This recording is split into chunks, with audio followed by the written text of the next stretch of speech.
Келесі қарастыратын есебіміз ағаш отырғызу.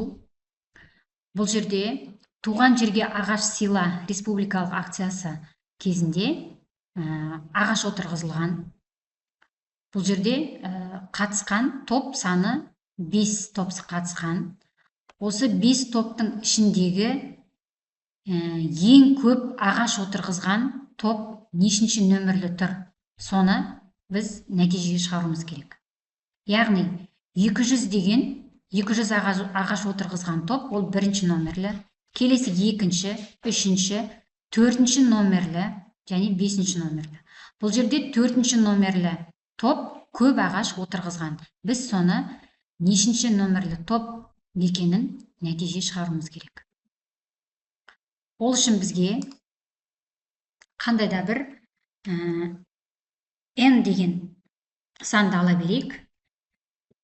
Және енді біз экранға шығарып сұрасын, бізде үлкен n болсын. Мысалы, енді біз әрі қарай цикл ашуымыз керек болады. For бізде I аралық n-ға дейін.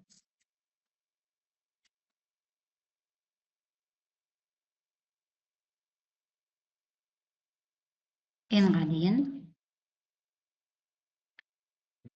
Және біз қандай да бір m деген айнымалыны енгізуіміз керек болады.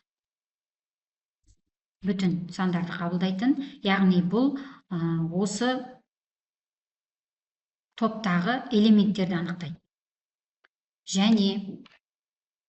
Және осы m деген топ элементтерін біз A деген массивке меншіктейік оны. Ол үшін массивті пайдалану үшін біз append деген команданы пайдаланатын боламыз. Массивті пайдалану кезінде қолданылады.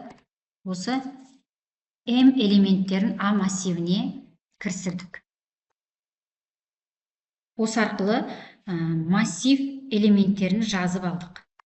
Бірақ алдымен бұл жерде A-ны бос тізім ретінде көрсетуіміз керек болады. Мына жерде өйткені бізде басында берілген жоқ тізім, сондықтан бос тізім ретінде аламыз мына жерде.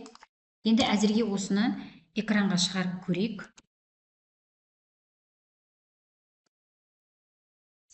Print A деп. Және осы элементтердің ішіндегі үлкенін бірден тауып кетейік. Ол үшін бізде максималды мәнді анықтайтын функция бар, max деген. Осы жерге соны қосып жазып кетейік. Print. Енді осыны экранға шығарып көрейік. Мысалы, біздің n элементіміз 5 деген сан деген тұрайық. 5 топтан тұрсын. Мысалы, басқа бір элементтерді енгізе берейін.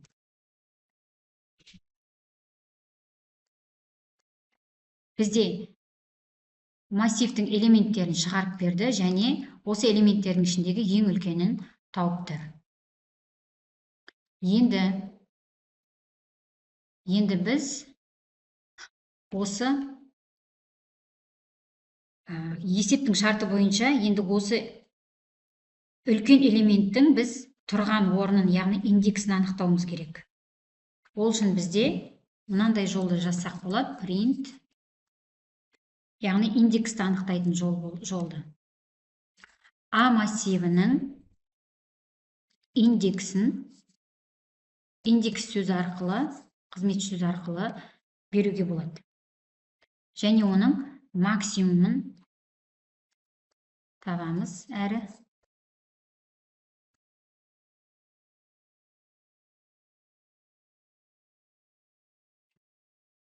Енді көрейік.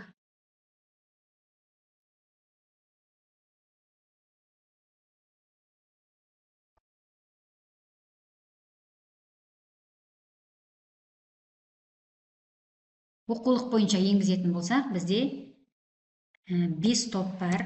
5 топтың отырғызған ағаштары. Бірінші топ 200, екінші топ 157, үшінші топ 362, төртінші топ 965 және 5-ші топ 145. Бізде шығарып берді үлкен мәнді, бірақ оның индексін 3 деп шығарып берді. Неліктен? Өйткені жалпы үнсіз келісім бойынша индекстер 0-ден бастап саналады. 0, 1, 2, 0, 1, 2, 3, 4 болып саналады. Ал бізде ол 1-ден бастап саналып тұр, оқулық бойынша. Демек, біз мына жерде программамызды мына жерден былай өзгерте қойсақ болады. Мына жерге индекске 1-ді қоссақ болады. Мына жерде қажет емес жолдарды алып тастаймыз. Мына жерде бізде мыналарын сұрап тұрған жоқ есеп барысында. Демек, біз 1-ден шығарсақ та болады.